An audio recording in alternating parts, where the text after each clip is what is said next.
Hello, friends. Welcome back to Out of Patience. In science, progress isn't just slowed by what we don't know. It's strangled by systemic barriers built on bias, bureaucracy, and buried history. Then there are the gates that guard access, diminish diversity, and dampen discovery. So, when barriers need breaking, we send in Oliver Bogler. Here is the latest dispatch from Season 2 of Standard Deviation. Take it away, Oliver.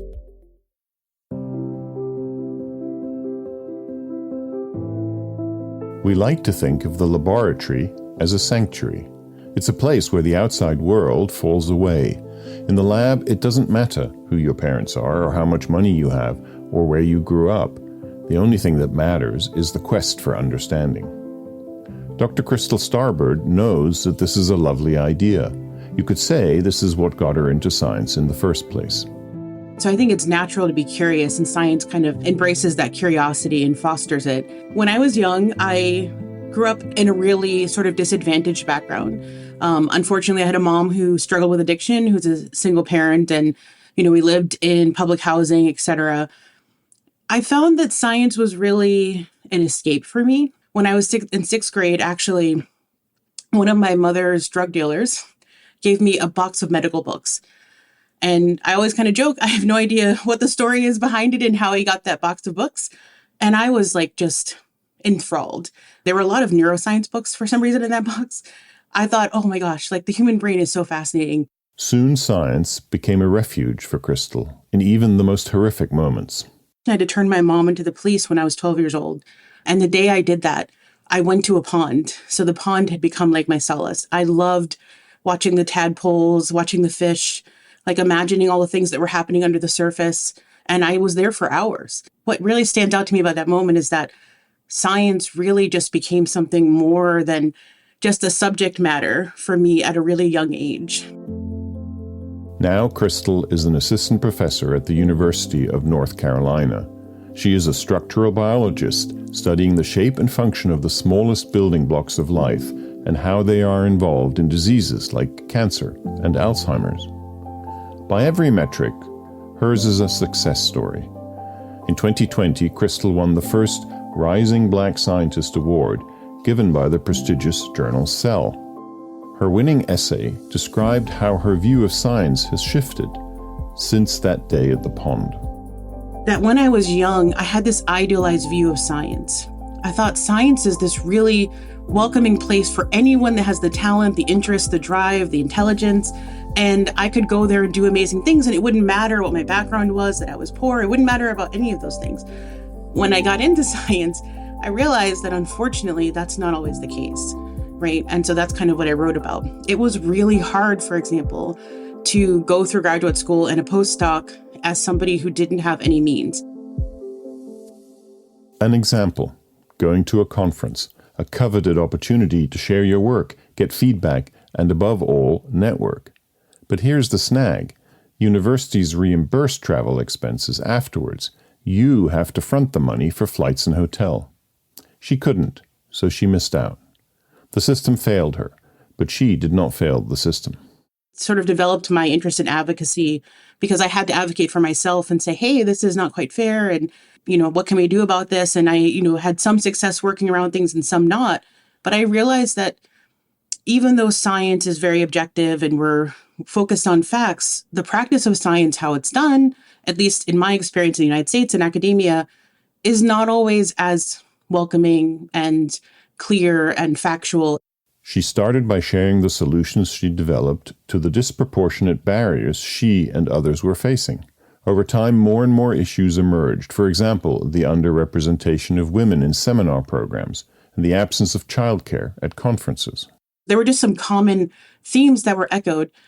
And I realized that I had become someone who wanted to do something about those things because I was like, oh, some of these seem really easy to solve, right? So why should we all just sit around and several voices are saying the same thing, we should do something. And so I think at some point my advocating for myself transitioned into wanting to advocate for others and to use the skills that I had gained, to be effective in advocating for myself, for others. I'm Oliver Bogler. Today on Standard Deviation, the advocacy tax.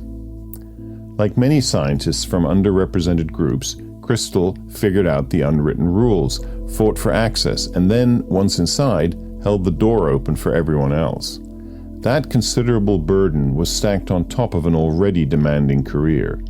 It's called the advocacy tax for a reason. Like most taxes in our world, it does not fall equally on all. Chrystal serves as the chair of the board for the Life Sciences Editors Foundation, a nonprofit specifically designed to break down the walls she had to climb. The foundation launched the Justice, Equity, Diversity, and Inclusion Award, JEDI for short, pairing awardees with expert editors and mentors to help them publish and win grants. One of the two things that distinguish it is the network access that it provides, but also the very specific mentoring plan. What's different about this program is it's like we've identified an exact need. You need a publication that you want to publish. You need a grant that you want to write, and you want to be successful. And we are going to help you exactly with that, right? And so we're going to meet an immediate need that's identified. And in that sense, we can be much more targeted. At the heart of the JEDI program are its volunteers. JEDI has been able to get this really amazing group of volunteers from many different journals, very successful editors from Cell, Nature, all different kinds of journals, who are now sitting with people one-on-one and helping them with their work and hearing about their work and getting excited about their work. And I think that access, that networking access, is really unique. There are, unfortunately, in my opinion, definitely in-groups in science. Science is very networking heavy. A lot of times, like pedigree matters, what labs you've been in, who's willing to speak up for you matters. I would say, as somebody, who sees how decisions are made for grants and that kind of thing, sometimes, even in that case, it's all about who's going to advocate for you, right? I would love to say that we're generally driven by just the science alone. And I think the science is very important. We evaluate the science critically, but I don't think that's just what drives us, because we can have, two grants that are very, very interesting scientifically that we think are good. The one that's going to get it is the one that people know, who are in the room advocating for that person. JEDI was born during a storm, the global pandemic. But do we still need programs like this more than 5 years later? We are, I think, in this great debate right now where, people are, for example, ending diversity, equity, and inclusion programs. And the idea is that they're giving unfair advantages to certain groups. And, to a certain extent, I understand that concern, right? But what I think they're not acknowledging is that access is a real issue in academic spaces. So the assumption is, if you are smart enough, talented enough, motivated enough, driven enough, you will succeed in these environments. You don't need any additional support. And that is absolutely wrong. And I am exactly the person to tell people that that is wrong, because I am intelligent. I've always been a great student, and I've also always worked hard. So underrepresented scientists need programs like JEDI. But why does science need a diverse community of scientists? Don't we just want what the current system defines as the best?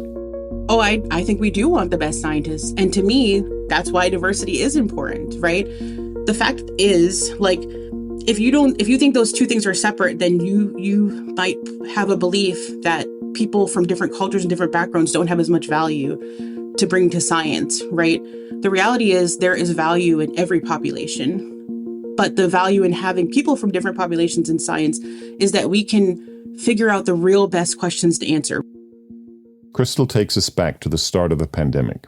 And what was happening is people were going to hospitals and they were putting a pulse oximeter on people, and they were using that to determine if someone was really critical or not in the initial triage phase, right? The reality is that they've shown that those don't work as well for dark skin. So the question is, who was in the room making these decisions that needs to be the guiding principle for triaging? And there was no one in the room to say, hey, this might not work for people of darker skin. There was no one to ask that question, right? And so to me, the utility of having diversity is when you get all those different viewpoints together, you can really approach problem solving with all the knowledge. Now, Chrystal is keeping the JEDI ship steady in another storm as academic science is dealing with funding disruptions and unprecedented political interference. There have been so many programs that started around 2020 that have ended recently or grown smaller or put less effort into them because of the current crisis, right? That hasn't happened with Jedi. They're still taking on a few more, actually, awardees every year. They still have a huge pool of volunteers who are willing to help with editing. And so one thing to me that's impactful and unique at this point, maybe sadly, is that they're just keeping on their mission. And they recognize now more than ever how important it is. The people most passionate about fixing the broken system are usually the ones the system was designed to exclude. They are the ones who stay up late on a Tuesday night to help a stranger navigate a grant application while their own grants are waiting on the desk. I asked Chrystal why she does it. I don't think it's a burden that's fair, but I also don't think I'm going to wait around, me personally, for things to be fair, for me to be successful and to do what needs to be done, right? So me doing these things is not me saying, I think this is the system we should have, because it's not. But I also don't want to not be here and not be also advocating and doing all these other things. There's definitely attacks. I'm always advocating for some of my work to be recognized, and not just mine, but others like me. Every time I've been in DC, American Council on Education, NIH, any of these decision-making rooms I've been in, I make it a point to always say that people like me who are here today, in addition to our jobs, giving you information, advocating for new science policy, doing all these things, are not being rewarded in any way, shape, or form for this. And I don't mean that give me some money or some reward. What I mean is, for my job, for my tenure, this matters not at all. But this is very important work. I always advocate for the reward structures shifting in academia. This is why it is a tax. Chrystal has some numbers. I mentioned, I was invited over 70 times to give talks. I would say about 60% of those are science talks and about 40% are non-science talks. The 40% that are non-science talks, my school, my committee, all of them don't really care about. And it's not that they don't care about it personally, but I'm saying systematically they don't care about it, right? Why is all of that labor erased? That's the advocacy tax, right? But I'm not going to stop doing that, because every time I've gone out, it's impacted people, it's impacted students, it's impacted policy, it's impacted things. So this is work that I'm not going to stop. But why don't we consider that work important in science? For Chrystal, the Jedi program extends the reach of her advocacy. It ensures that when a brilliant scientist hits an unfair wall, there is someone on the other side with a ladder. But keeping that ladder in place is getting harder. We're living in a moment where the very words diversity, equity, and inclusion have become political targets. The Jedi program has helped over 100 awardees with over 1,000 hours of volunteer effort. It is working. But Chrystal says the model isn't perfect yet, because right now it relies on the extra labor of people like her. If you asked my close friends and my spouse and my children if the advocacy tax was too much for me, they would say yes already. I work extremely hard. I'm almost always working because of all the things that I agree to do in addition to my real job, because I won't accept failing at my real job. So I just do all of it. So Chrystal is determined to keep giving talks not on her science, to keep mentoring the students and fellows, and she will keep holding the door open, even though the cost is high. And it's not just Black women, but I obviously am a Black woman, so I can relate to this. About Black women in academic spaces having a lot of health struggles. We had a couple Black women who are really well known last year that died of heart disease, for example, at a fairly young age. And a lot of that, we don't know their personal stories, but people attribute a lot of it to this extra tax, right? To not only are they excelling in their careers, but they also have to do all this other stuff, right? And this doesn't obviously just apply to Black women, but it's a reality for some of us. And so it is difficult, but I think I'm one of the luckiest people in the world. In reality, I'm doing exactly what I envisioned for myself, and I'm having exactly the kind of impact that I would want to have. And I think there's nothing better in life that you can ask for than that. This is Oliver Bogler with Standard Deviation on the Out of Patience podcast network. Production of this episode was supported by the Life Science Editors Foundation.